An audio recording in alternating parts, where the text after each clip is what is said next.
Today we have a really special video featuring the troll cannons of World of Tanks, starting off with the SU-152, leading all the way up to the Object 704, and of course seeing what each of these tanks has to offer in some absolutely incredible replays that hopefully you will enjoy. And so let's get straight into the first one. Now, we've skipped ahead of the very beginning of this replay, and that is because it didn't end up going very well. The SU-152 is on absolutely no damage, and half of his team are basically already taken out. They are down by 3,000 hit points, make that 3,500 hit points at this moment in time.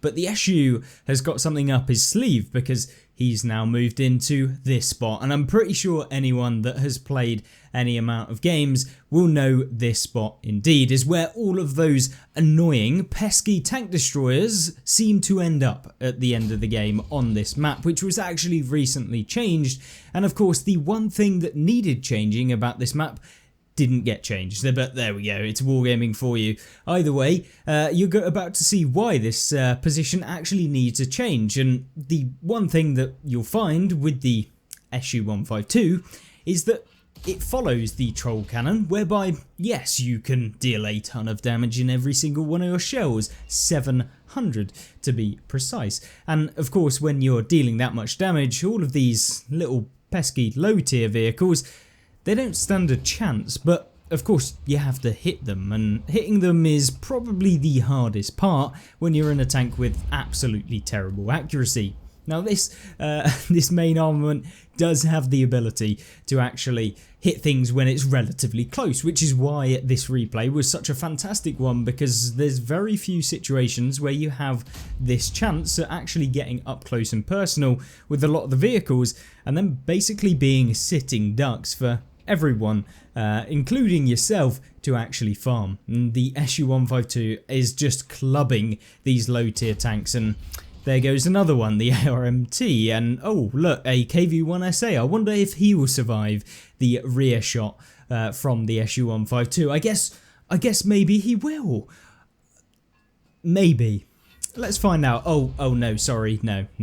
I forgot. I completely forgot that this tank is very good at hitting things in the back. With all that being said, of course the SU-152 does have a lot of weaknesses. It's quite slow, it doesn't get a turret, it doesn't get the best armor model, and of course when you combine all of that together, it can be a little bit of a pain. But luckily his teammate, who he's been working really well with, has actually finished off the one guy that could have actually spotted him there, which allows him to finish off the Pavlak, whatever you want to call it. I apologize if indeed you know how to pronounce it, but either way, moving on with this game. Now, he's finished off a ton of tanks. He's up to 6 kills, and there's 2 more that he could potentially get right here, and there goes the poodle. It almost feels absolutely crazy that it's even possible to do this, and this is why this position is completely unbalanced. There is nothing the enemy can really do unless they specifically YOLO this position, at which point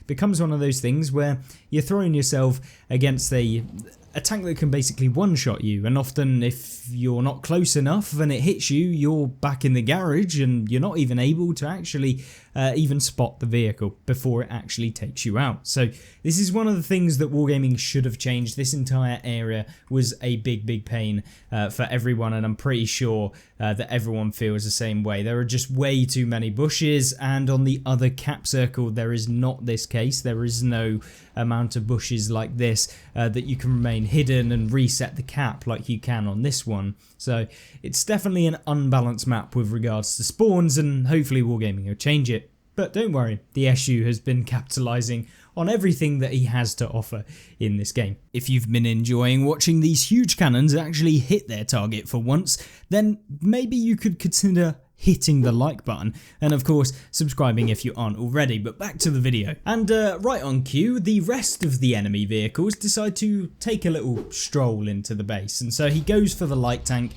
Obviously he's the one that is probably most likely to spot him here. However, it is almost certain that he is going to get spotted in a second because the AT7 is making his way, or so you might think that he would get spotted. And the AP rounds here not working too well when you're not just firing heat in this thing. And that's because although the heat rounds are very, very good, they have 250 pen with 700 alpha, the AP rounds are significantly worse, 135 pen, meaning that almost every tank that you come up against above tier 7 is going to struggle to actually pen them with the AP, and therefore you're going to need the heat rounds. And of course in higher tier matchups where you are coming up against tier 9s and stuff like that, 250 pen can do it, but you are going to find yourself in a lot of situations where it just isn't enough, and it's just an absolute pain to play. And oh gosh, he does load a HE here for the M10, but unfortunately doesn't pen it, and that's because the HE pen is 86 and it's very good, and it probably should have penned the M10, but because he hit him in the side, it hits the tracks and it doesn't end up actually penning, and then he picks up the 10th enemy of this game, coming away somehow from a position where the enemy team were up by an immense amount. And just look at the amount of wrecks that the SU-152 has created. Literally, I've never seen anything like this. They have all thrown themselves away. This was genuinely a graveyard of the enemy team. Almost the entire enemy team died within this one square. Yeah, that is the troll cannons for you, but in most cases this doesn't happen. So let's have a look at the next tier up to see whether the accuracy and the tanks improve at all. And so next up we have the ISU-152, the tier 8 in the Soviet troll cannon line, which is equally as fun, and of course has the addition of having a much better gun with 750 alpha with a decent amount of penetration on the standard round, so a big plus over the previous tank. However, it is of course just as slow, it is of course still non-turreted, and it does have some drawbacks with the armor whereby you don't bounce anything. And so yeah, you've really got to hit and hope that the troll cannon serves you well in every single one of your games if you want to be able to compete with some of the better players in the game. But don't worry, because we're not going to pick any old replay in this thing. No. This is the perfect replay where the ISU-152 decides to hit almost every single shot. So with that being said, we're seeing here the Centurion Action X. This is a tier 9 game, for those of you wondering. It is of course a pretty decent tier 9 game. There's not too many of them, only 3 per side, so pretty decent matchup.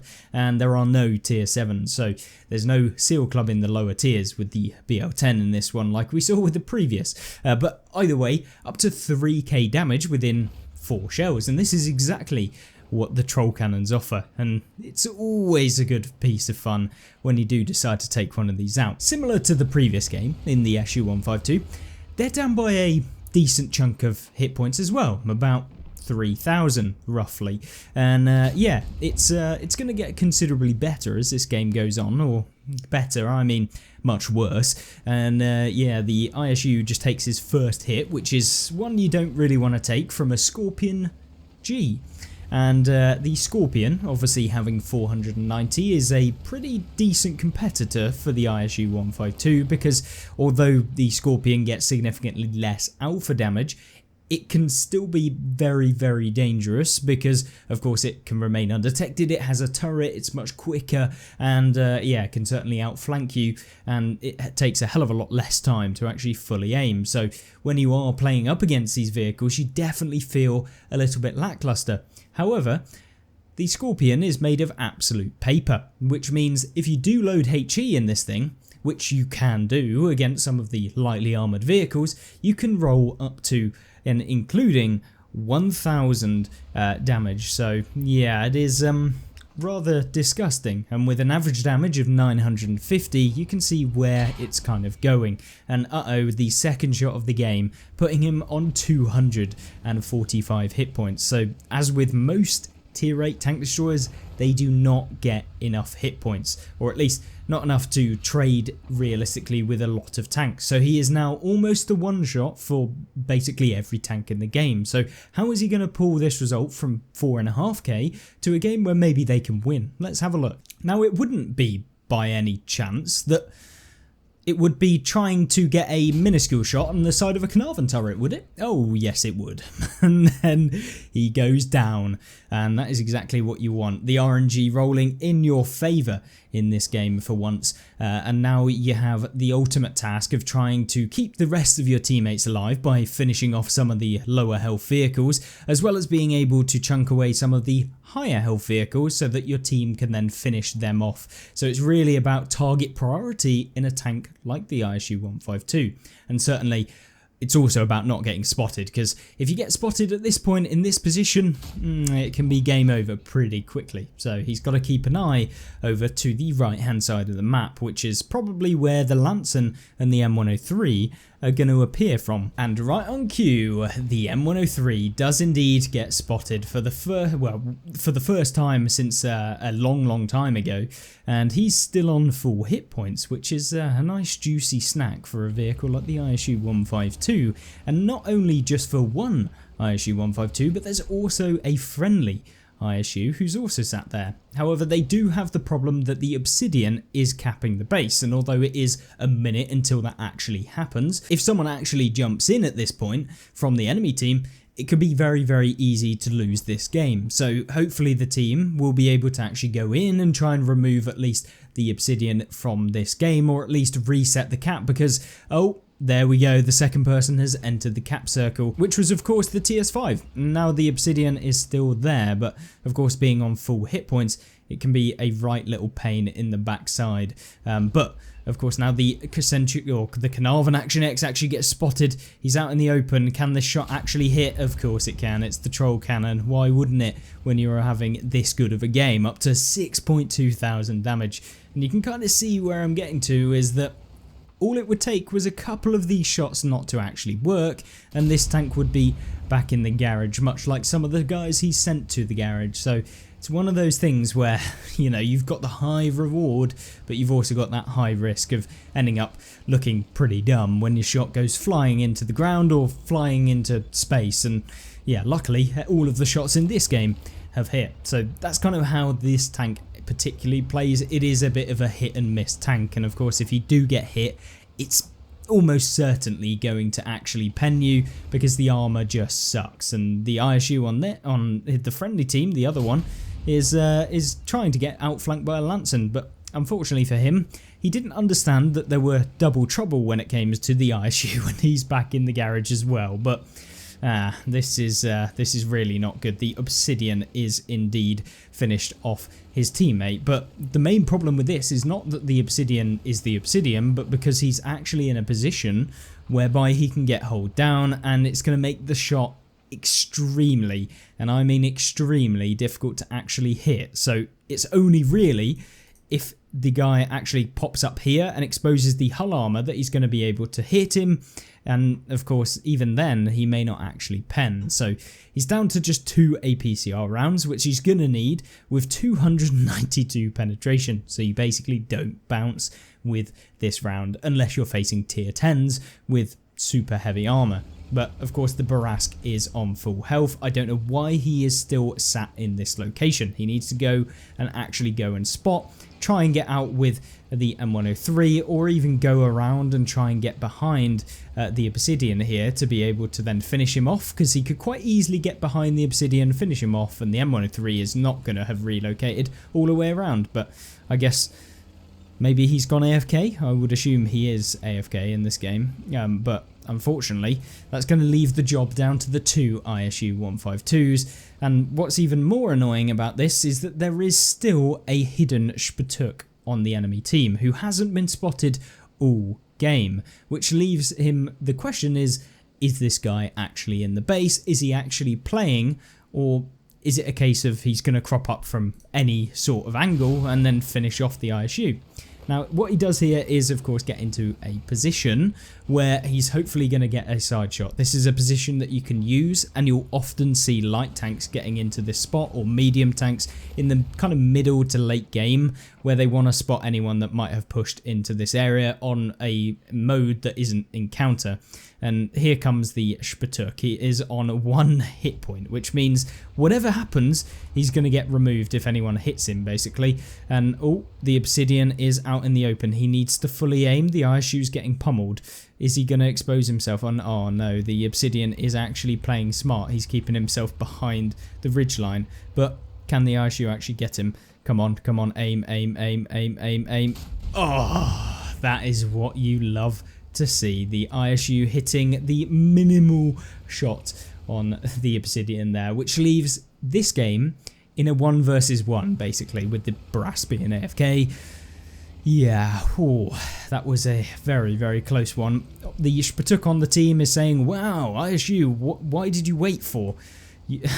Which meant apparently he killed the other ISU, but what he fails to know is that this guy was actually behind this ridge and there was no way of him hitting him without maybe missing and then being taken out himself. So he made the exact correct play that he needed to do, and in fact it was the ISU that went in on his own that meant that he would have actually lost this game. And so correctly the ISU puts lose if I miss, and that is absolutely correct. So there you go.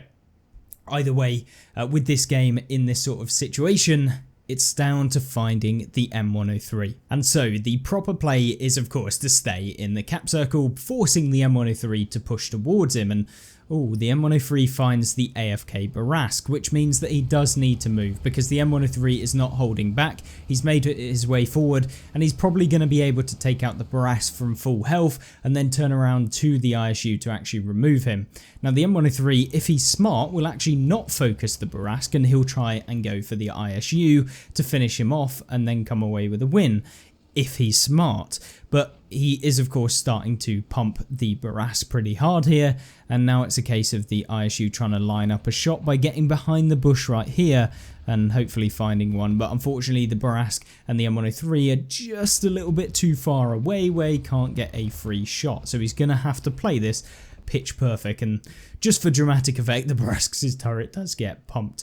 Now the ISU sets up for the ambush on the M103 because most likely he's going to try and go towards the cap to force the cap pressure, and there goes the first free shell into the M103, of course spotting him at this moment in time. But considering that the M103 was on full health at the end of the game and hadn't really been having that much of an impact, you could kind of assume that this player maybe isn't as experienced, which I'm sure it might be the case. Of course, maybe he just got unlucky and not found anyone, but at the same time, it's now time for him to actually make a move and try and get into a better position. The M103 has found the only spot where he's actually able to not get spotted whilst being in the cap, and so now the ISU makes his move over here.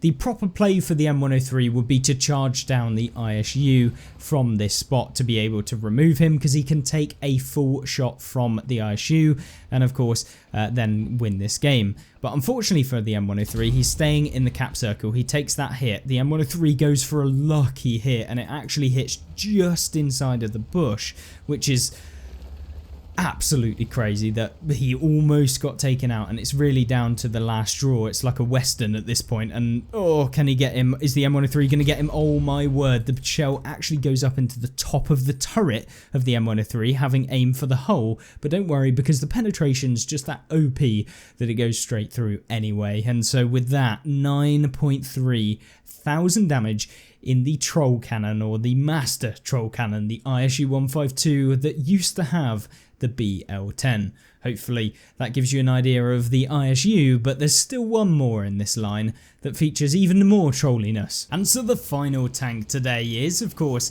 the Object 704. And why exactly is this more troll than the others? Well, it's down to the armor model of this vehicle. The armor model of this tank is very, very different to the previous in that you can actually bounce some rounds, as I'm clearly showing within this game, having him taken 2 shells within the first 2 hits that he takes, bouncing the final one from the LT432, who is just pumping him from the bushes at the back. And there's an Emil 1 that's just got spotted, and a high roll for 883. The Object 704 does indeed have a very, very similar gun to the previous tank, with 260 pen, 750 alpha, with premium ammunition with 292 pen and 750. HE rounds are 90 penetration with 950, and as you can see, the guns are basically the exact same. The only differences are some minute changes to the damage per minute, allowing the 704 to be a little bit more competitive, and of course warranting the level up that it is, or the tier that it is, being tier 9 over the tier 8 tank. And so when it comes to the armor model, you can see that there are some really weird angles on the frontal armor, with this plate, and of course the lower plate being much smaller, and the frontal armor of this thing actually being at an incline as opposed to the flat blocks that you see with the ISU 152 and the previous tanks. So with that all being said, let's see what happens when you get into a bit more of a position where you can actually hit people. He doesn't want to go for the Emil 1 there. I'm not surprised, but he does go for some blind fires into the bushes where commonly the mediums and the tank destroyers will kind of go to. Now then, he does make a move since the enemy team are kind of pumping the other side, and there you go, the troll armor of the 704 bouncing the rear or the back end shot from this 704. Typical. The troll cannon hits the other troll cannon and they both get trolled. So yeah, not ideal when it comes to trying to win this game, and as with the previous results, they're down by about 2,000 hit points, and that means that he's going to have to hit 3 shots over the rest of the team to actually be able to make this even. And yeah, maybe that will happen, maybe it won't, but I guess since it's actually being showcased here, that it's probably going to happen. But this is not the tank that you want to be coming around you, the Barask, and unfortunately for the Barask is that he is just trying to hit when he's angled really well, and that means that the Barask is going to go bye-bye to the garage, and exactly what you want. And now the T-44 is doing what the Barask might have been able to do if they all went at the same time. But unfortunately for the T-44, I think he's realised that this was an absolute cock-up, and he's back with the rest of the team in just a second, hopefully in the garage, but narrowly escapes from his entrance to the garage, but he'll probably go back there very shortly. The 53 TP has realised now that he's made, once again, a cock-up. And why? Because, yeah, when you're less than 750 hit points, or even 800, probably poking or getting close to an Object 704 that has enough hit points to take your shell is not a good idea. And yeah, he pays the price for that one. But the turtle here is once again going to find out that mistake as well, giving the side of his vehicle. And yeah, he has found that not too good either. Now, here comes the troll cannon derp-off, whereby it's 704 versus 704, and one of them decides to back off. But at this point in the battle, it's kind of even to a degree. You know, they're up by a few vehicles, but they're down on hit points, and you can see that Centurion 7/1 looked a bit confident there until he realised, oh, yeah, that's a 704, and so he pulls all the way back down. But now it's just waiting for the enemy 704 to make his appearance, and the one problem here is that if he does indeed pen the 704 or fire, the 704 and the enemy team can pull around and get a shot into him, and most likely he's going to be ending up in the back to the garage. So he definitely doesn't want to sit here for too long, especially if multiple opponents come from different directions. And he's really relying on his teammates actually pushing from this location with 5 or 6 of them that are actually there, and then kind of pushing around. And oh, the enemy 704... Oh, yeah, that's what you call being troll cannoned, and Amaraks the enemy 704 for 1,000 damage. If you can't actually deal the damage normally, just go for the Amarak, because that's what the 704 does. And unfortunately for him, he's going to find himself now in a spot where he needs to decide what he has to do in this game to try and win it. with a lot of the enemy tanks kind of disintegrated on the right hand side of the map, they have started to push on the other flank, which means he's going to have to try and defend the base against a Centurion 7/1, which was basically on full health, a Char Futur, which is also basically on full health, and yeah, the only real compensation that he can get is if he can hit this Char, which, as you saw, the round didn't hit the building behind, which means that he did hit the Char and hopefully actually penned, you'd expect. But of course, World of Tanks things, it may not have happened. He goes for a little quick shot on the Progetto, it doesn't hit, and yeah, unfortunate for that one.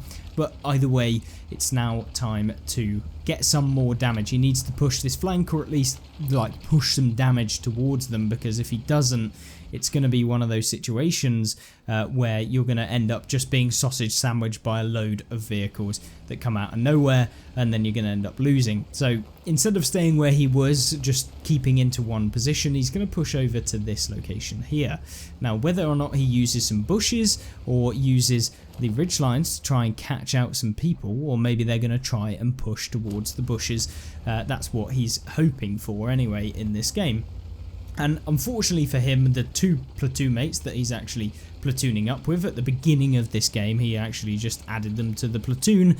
They end up starting to take a ton of hit points. The Skoda T56, you saw that the other player also got removed as well, and now it's time for him and his platoon mate to start carrying this game.